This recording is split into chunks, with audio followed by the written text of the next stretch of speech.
The Middle East has reached a perilous tipping point as Iran's Islamic Revolutionary Guard Corps, IRGC, launches a massive, coordinated missile and drone barrage against Dhafra Air Base in the UAE and Salem Air Base in Kuwait.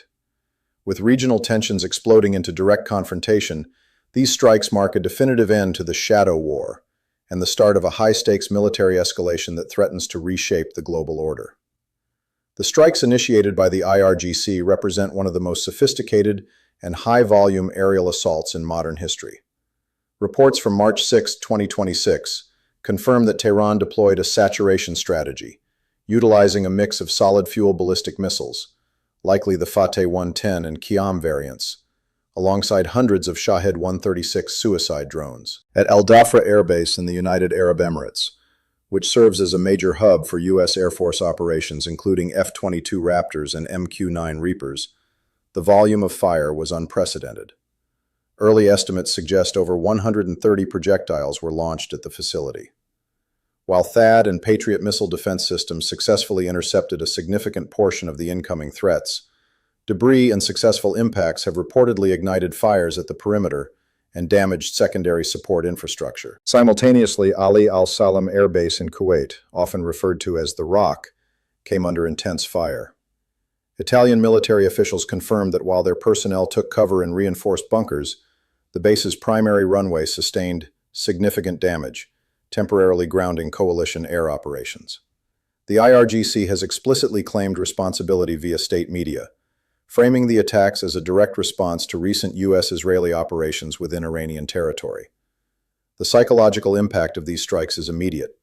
For the first time in decades, American personnel at these long-standing, safe hubs are facing the reality of a direct, state-on-state conventional assault.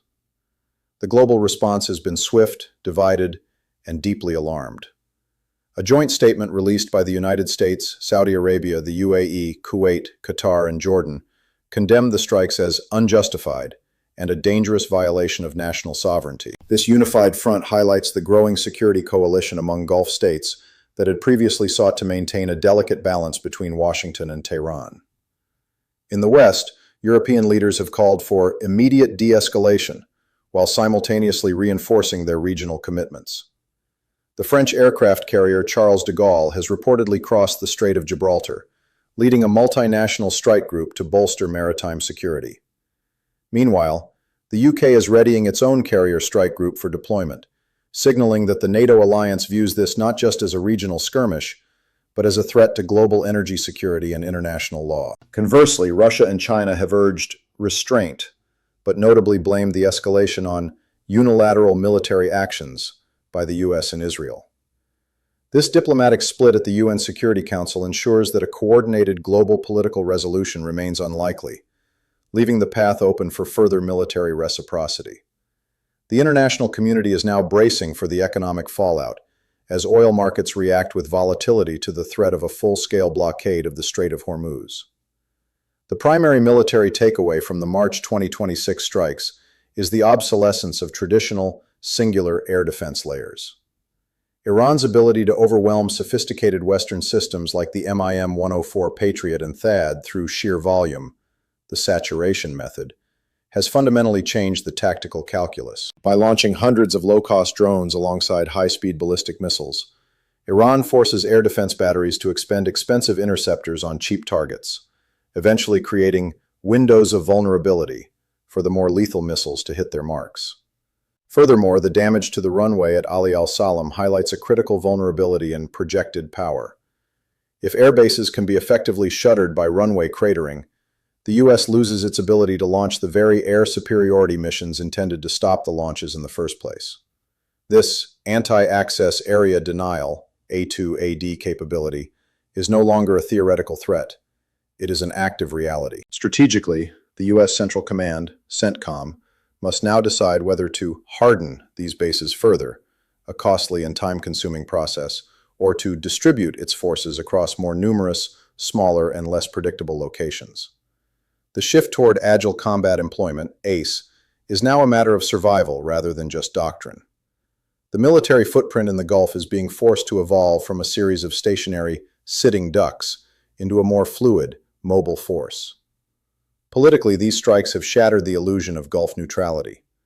For years, countries like Kuwait and the UAE have attempted to de-risk their relationship with Iran through trade and diplomacy.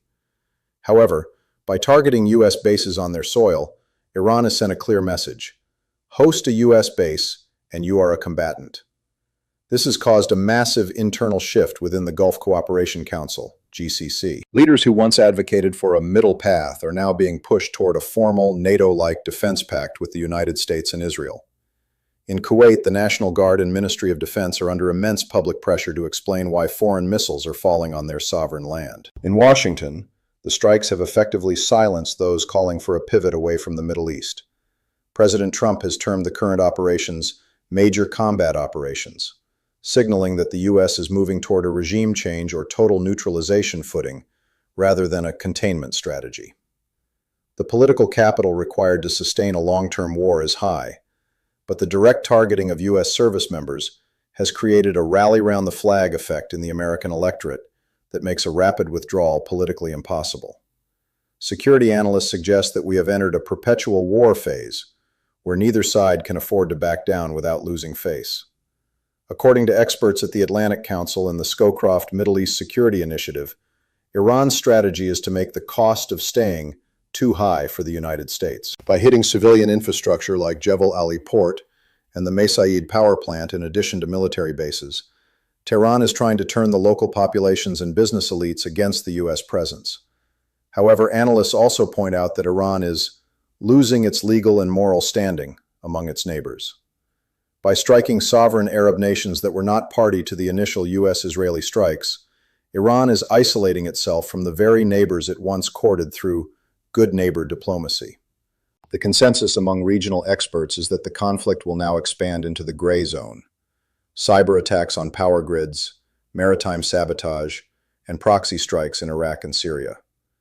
The strikes on Dhafra and Ali al-Salem were not the end of a cycle, but the opening salvo of a new, more violent chapter in the 21st century Middle East.